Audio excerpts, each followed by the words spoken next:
आप लोग मेन हैं, आप दहेज ना लेकर एक एग्जाम्पल सेट कर सकते हैं, या मुझसे अगर मांगा गया तो मैं मना करके एक एग्जाम्पल सेट कर सकती हूँ। लाइफ में जो दो पिलर्स हैं, मेरी मम्मी और बहन, अगर वुमेन में देखा जाए, बाकी पापा तो नहीं। Hi, this is Samriddhi Shukla and I would love to congratulate everybody on happy women's day. तो वुमेन्स डे पर आप क्या कहना चाहेंगे? सबसे पहली बात, कितना इम्पोर्टेंट डे होता है वुमेन्स डे आपके लिए? Women's Day, I think, is like any other day for me because I'm a woman and I'm working, and I think मुझसे पहले जो बहुत सारे लोग होंगे जिन्होंने women and men who must have fought so much for women's rights कि आज मैं एक लड़की होकर काम कर पाऊँ आज यहाँ पर, तो बहुत बड़ी बात है। Thanks to all of them, and मुझे लगता है women भी जो इतना ग्रो कर रही है वो can not happen without men's support. अब जैसे मैं काम कर रही हूँ, अगर मेरे पापा मुझे काम ना करते या रिस्ट्रिक्शन लगाते या मुझ पर ट्रस्ट ना करें या बहुत सारी और चीज़ें, तो it's not possible. Of course my mother, my sister will obviously help me, but एक फादर का सपोर्ट होना, मैन का सपोर्ट होना is very important. So I am living women's day every day because I am fortunate कि मैं काम कर पा रही हूँ, and you know media industry में वर्क आवर्स भी बहुत इधर उधर हेवा रहते हैं, but still you know that trust is there and that safety is there thanks to me. Industry में आने से पहले कितना इजी टास्क था क्या ये आपके लिए? मतलब ये इंडस्ट्री में सर्वाइव करना विदाउट एनी गॉडफादर, और एक वुमेन्स के लिए कितना मुश्किल हो रहा है?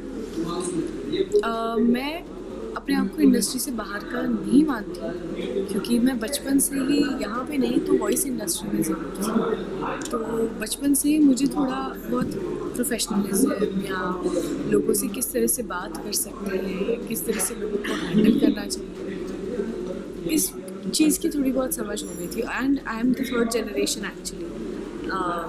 मेरे पापा भी एक्टर हैं, रह चुके हैं, वॉइस एक्टर रह चुके हैं, दादी भी एक्ट्रेस रह चुकी है, तो ऐसा कहना गलत होगा, बट आई थिंक मैं जहाँ तक भी पहुँची हूँ उनके आशीर्वाद से पहुँची हूँ। ओके, 2024 के लिए आपके लिए कितना इम्पोर्टेंट है कि आजकल हम देखते हैं काफ़ी डोमेस्टिक वायलेंस भी बढ़ रहे हैं, आप कितने कहना चाहेंगे ये ऐसे वायलेंस ना हो?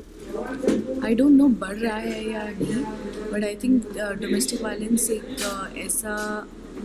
ऐसी चीज़ है जो दहेज प्रथा भी है, दहेज प्रथा भी है।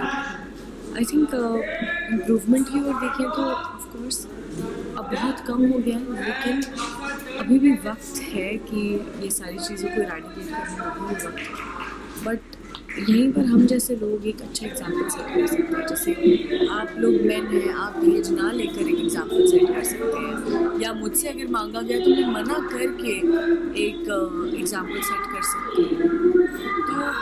तो जो शुरुआत होती है ना, वो हमारी रोज़मर्रा की थोड़ी बहुत आदतों और थोड़ी बहुत चीज़ों की वजह से ही होती है, और चेंज आएगा, बदलाव आएगा। 20 साल पहले, 10 साल पहले कुछ और था, मेरी मम्मी के टाइम पे कुछ और था, वो इतनी ज़्यादा उन्होंने जॉब नहीं की, वो हाउसवाइफ थी।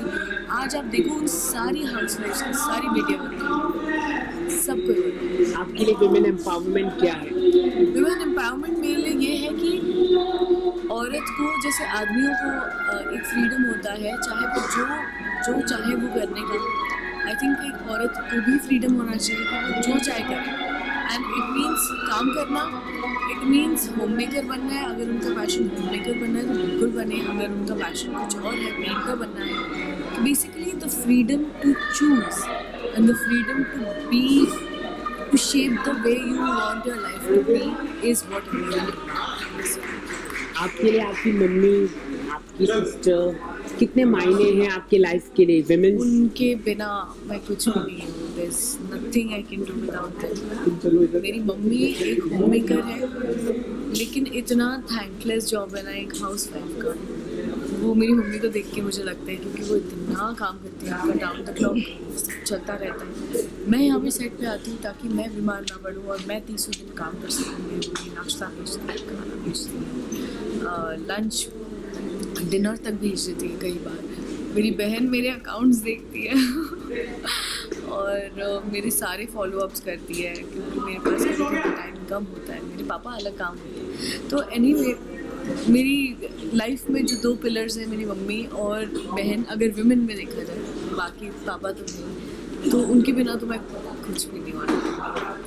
ओके, लास्टली क्या मैसेज देना चाहिए वुमेंस डे के लिए, क्योंकि आप भी एक बहुत लोगों को इंस्पायर करती है, तो आप क्या मैसेज देना चाहेंगे सभी लोगों को जो इस इंडस्ट्री में आना चाहते हैं, उनके लिए आप क्या मैसेज देना चाहेंगे? एक मैं जेनरिक मैसेज क्योंकि मेरे दिमाग में आया, एक चीज़ तो मैं ये बोलना चाहती हूँ कि हम लोग बहुत फॉर्चुनेट है कि आज हमारे लिए इतनी सारी राइट्स है, इतने सारे कानून बने हुए हैं, लेकिन प्लीज़ इसका गलत इस्तेमाल मत कीजिए, क्योंकि जब किसी को एक्चुअली ज़रूरत पड़ेगी ना, तो अगर हमने उसका गलत फ़ायदा उठाकर किसी को डिफेम करना चाहें या कुछ भी गलत करना चाहें, तो जब एक्चुअली किसी को मदद की ज़रूरत पड़ेगी ना, लोग उस पर शक करेंगे। तो हमारी एक रिस्पॉन्सिबिलिटी ये भी बनती है कि क्योंकि इतनी फाइट और इतने टाइम से ये चलता आ रहा है, उसके बाद हमें इतने अच्छे राइट्स मिले हैं, इतना फ्रीडम मिला है, तो let's use it with a wise mind, let's not miss use it.